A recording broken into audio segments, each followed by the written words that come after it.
Magic the Gathering is a game that features a vast and continuous multiverse of stories set across countless planes and that incorporates numerous themes. One of those themes is horror. With the beginning of October, so begins our countdown to Halloween. 30 days, 30 decks, 30 different creatures of the night, all culminating with a special 31st episode on Halloween Day itself. For those of you with a profound fascination of the macabre, I invite you to join me on this venture through 30 days of night. What's going on, ladies and gentlemen? I'm MTG Budget Brew, and welcome to day number 5 of our 30 days of night. For today's deck, we're building around Scarecrows. If you look up the word Scarecrow on MTG Arena, there are only 19 cards. And of those 19 cards, about half of them are complete garbage. So this was not an easy deck to build around. Out of the Scarecrow options that we have available, there's only one that is a legendary creature, so not only will this be our boss monster for the deck, but it will also be the 4 rares for today's deck. And that card is the Swarm Weaver. 2 a black and a green for a 2/3 Scarecrow that says, when the Swarm Weaver enters, create 2 1/1 black and green insect creature tokens with flying.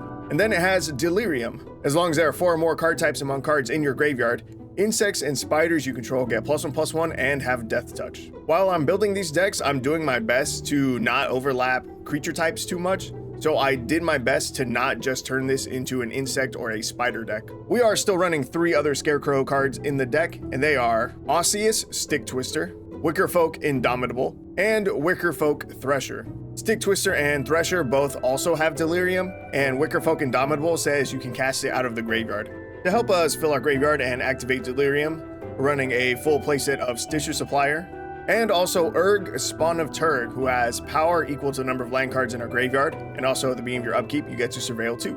For removal, I added a full playset of Cut Down and also Drag to the Roots, which is an instant that says destroy target non-land permanent. It's normally a 4 CMC spell, but it costs 2 less to cast as long as we have Delirium. The last card that I added to the deck was Rise of the Ants. It is a 6 mana sorcery that says create 2 3/3 green insect creature tokens, you gain 2 life, and it has flashback for 6 and 2 green. This card not only works very well with our Delirium game plan, but also it creates insect creature tokens, which has synergy with the Swarm Weaver. For our mana base, we're running 4 copies of Riveteer's Overlook, which helps us get land cards into our graveyard. Then we're running 10 swamps and 10 forests. Last night, I tried making the Scarecrow deck, and I started with Jund because there's another Scarecrow that has red in it that I wanted to use, but it was not doing well. We went 3 and 5 with it. But this Golgari version of the deck is 2 and 2 right now, and I won't lie, you could give me a week to try and build a Scarecrow deck. I don't think it's getting any better than what we have now. The Scarecrow cards, there's just too few and they're just too weak. But we're gonna hop into some matches and see if we can't squeeze out a couple more wins anyway.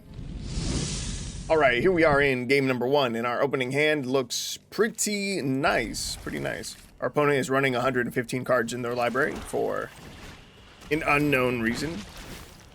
We're gonna start out with a turn 1 Stitcher Supplier. And do we already have Delirium? We already have Delirium off of our first Stitcher Supplier.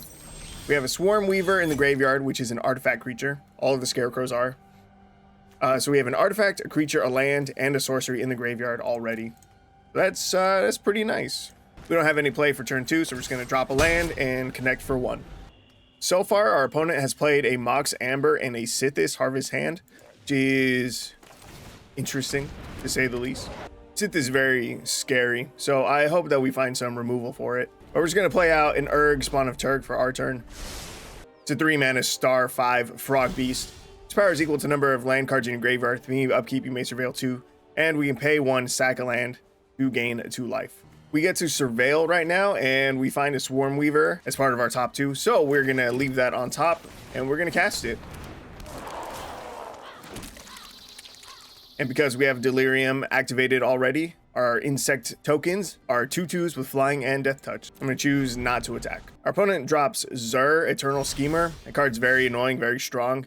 3 mana, 1/4 human wizard to flying that says enchantment creatures you control have death touch, lifelink, and hexproof.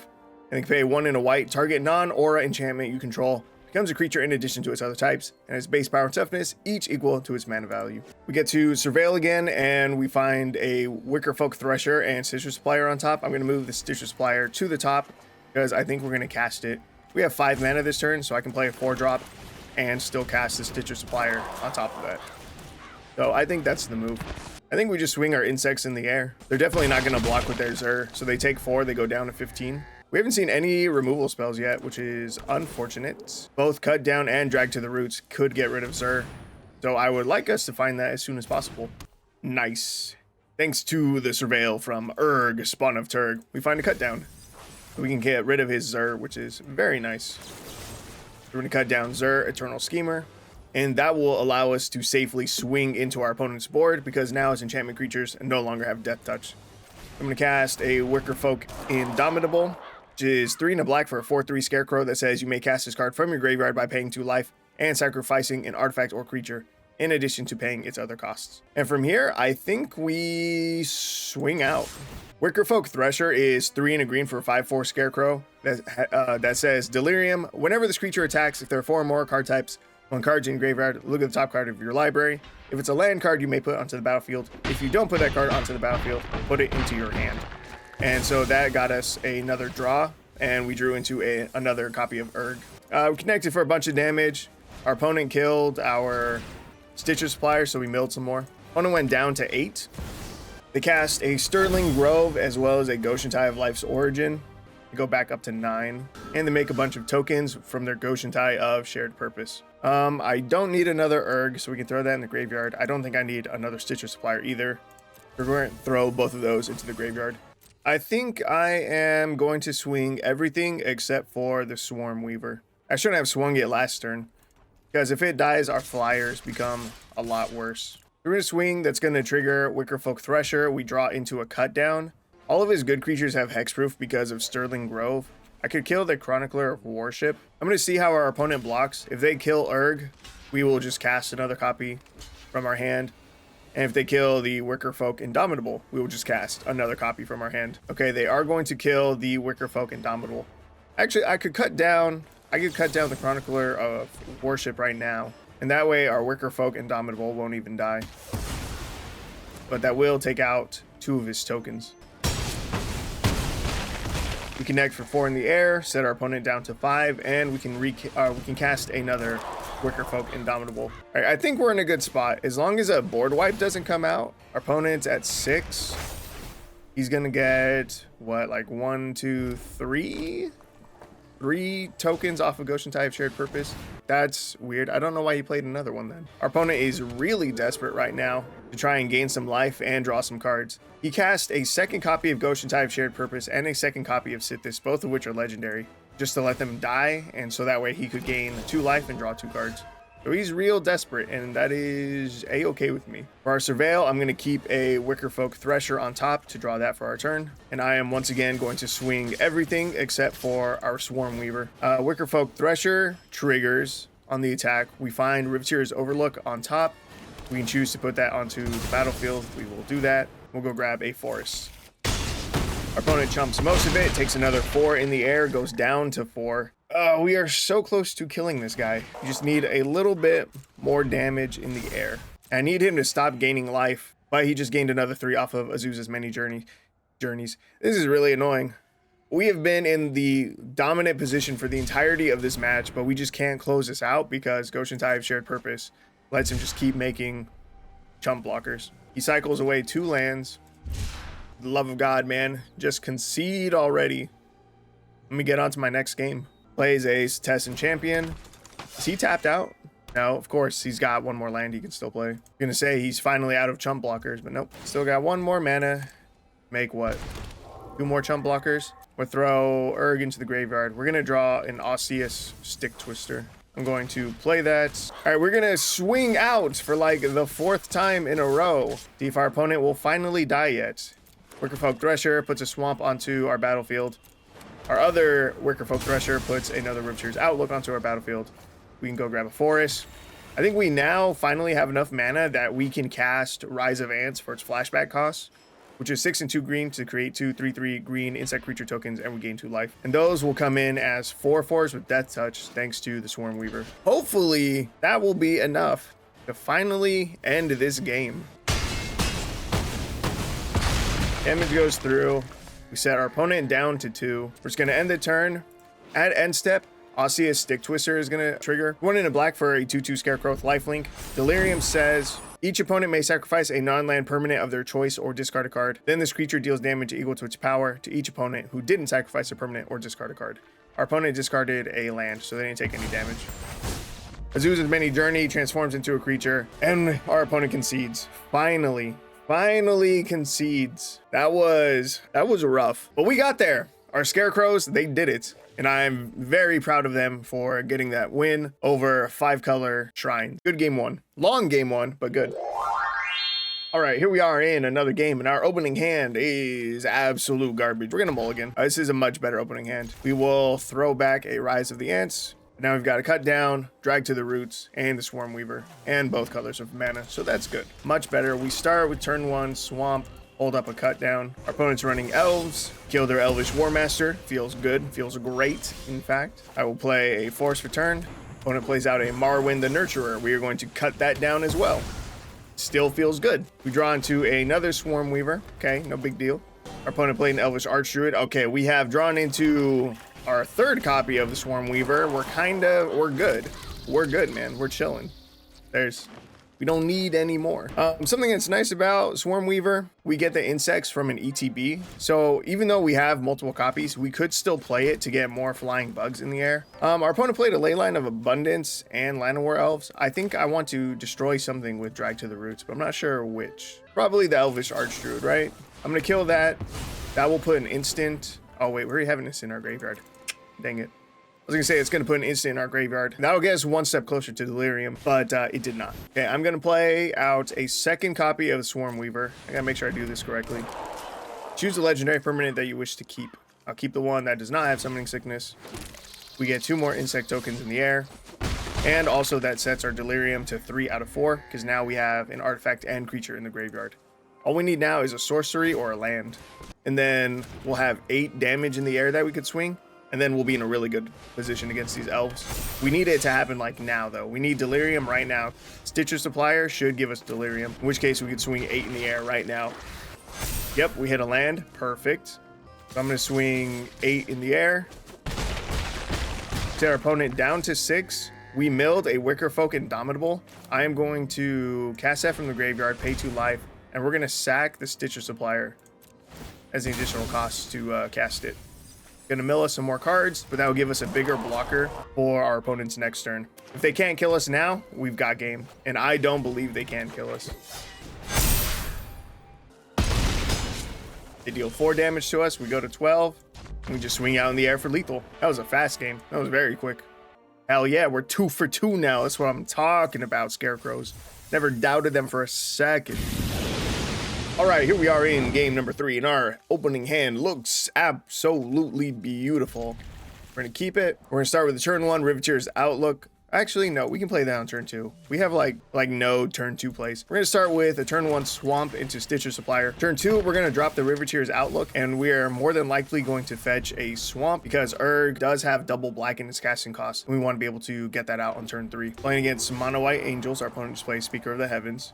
All right, Riveteer's Outlook is going to go down, grab a Swamp, and I swing 1. They never block with their Speaker of the Heavens, so they take 1, go to 19. I have no idea what our opponent is playing. They just try to cast Gift of Estates, which is 1 and a white for a sorcery that says, if an opponent controls more lands than you, search your library for up to 3 plains cards, reveal them, put them in your hand, then shuffle. We had the same amount of lands. It did not work. And also, he's running like 70 cards in his deck for some reason. But on top of all that, he played a Swamp, so I don't think he is Mono White Angels. There goes a Griffin Airy. Let's see, we get to Surveil here. I want to hit my 4th land, so I'm going to move Stick Twister to the graveyard, and I think that activates our Delirium. I didn't check. It does not. What are we missing? We have Artifact, Creature, and Land. We need Instant or Sorcery. I could use Drag to the Roots right now to destroy the Griffin Airy. I think I am going to do that. That'll give us Delirium. We didn't really need it for this turn, but I'm hoping to break him mentally right now. That's my goal. Okay, he swings at us. He connects for 1, gains a life. Back to our turn, and I will use our Surveil to put a Swamp on top, draw that for turn. I'm gonna play out the Swarm Weaver. We got our insect tokens. Delirium is active, so they're 2/2s with Death Touch. And now we're gonna swing our Urg and Stitcher Supplier. Opponent has 4 mana up. They do have priority. They did nothing with it though. They play a Baneslayer Angel. That's really, really, really bad for us. We have to dig as deeply as we can for another removal spell. We do not find it off of our surveils. Man, this sucks. We actually get soloed by Baneslayer Angel. I kind of wish I'd held onto our removal. Ew, our opponent played Revenge of Ravens. I hate this card. This card says whenever a creature attacks you or planeswalker you control, that creature's controller loses 1 life and you gain 1 life. We're a creature heavy deck, which means if I were to swing out at him right now, I would lose 6 life and he would gain 6. And that's stupid. All right, we're gonna keep, do I want another Swarm Weaver? Actually, we find an Osseous Stick Twister. Let's see. Each opponent may sack an online permanent of their choice or discard a card. Then this creature deals damage equal to its power to each opponent who didn't sack a permanent or discard a card this way. I think I'm gonna take that. Hopefully that will help us keep his life total down. And I'll cast another Wicker Folk Thresher. I have to just pass. He does take 2. He goes to 12. That's good. Play a Bloodthirsty Aerialist. Gross. Gets a Surveil 2. We find a Cut Down. It's actually a decent pickup. I could kill the Bloodthirsty Aerialist or the Speaker of the Heavens. Speaker of the Heavens needs our opponent to have 27 life. They're at 12 right now. So I think I just get rid of the Aerialist. No attacks. End the turn. Osseous Stick Twister will trigger again. Our opponent takes 2. They go down to 10. Play another Bloodthirsty Aerialist, because why wouldn't they have another? Do they swing this time, though? They do not. All right. Find 2 lands off the top with Urg. Our opponent scoops. Oh, thank God. Thank God. This match was going to take forever. With that last Surveil from Urg, we found 2 more lands. We're going to throw them into the graveyard. We're going to keep digging until we can find another Drag to the Roots. As soon as we found it, we were going to destroy that Baneslayer Angel and then swing out against our opponent. But luckily, we don't have to sit through all that. And we get, what, our 3rd win in a row? 3 for 3? That's what I'm talking about, Scarecrows. That's what I'm talking about. All right, here we are in game number 4. This is going to be our last game because our first 3 have gone very well. Our opponent is hard mulliganing. They have 72 cards in their library. They've just mulliganed like 3 times. It's all very suspicious. If he scoops, he doesn't. He goes down to 4 cards in hand. That's crazy. I don't know what deck you would want to be running where you mulligan down to 4 and stay in the game. That's crazy.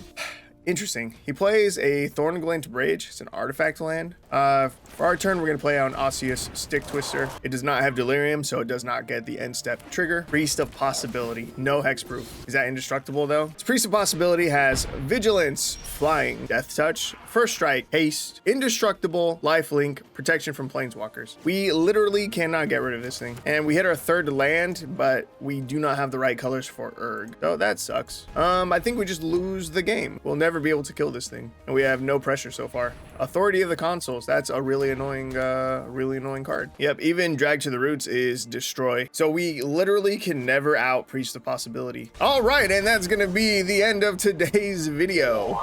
Our final stats for the Delirious Scarecrows deck is 5 and 3, which is pretty good. It's actually the inverse of my win rate from last night, where I went 3 and 5 with the Jund version of the deck. Do I recommend you try to build Scarecrows?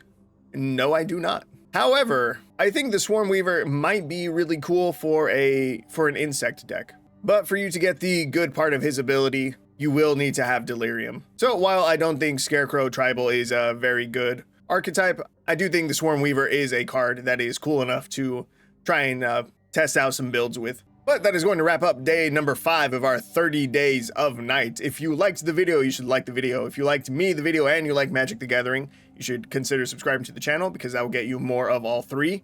And I hope to see you guys tomorrow.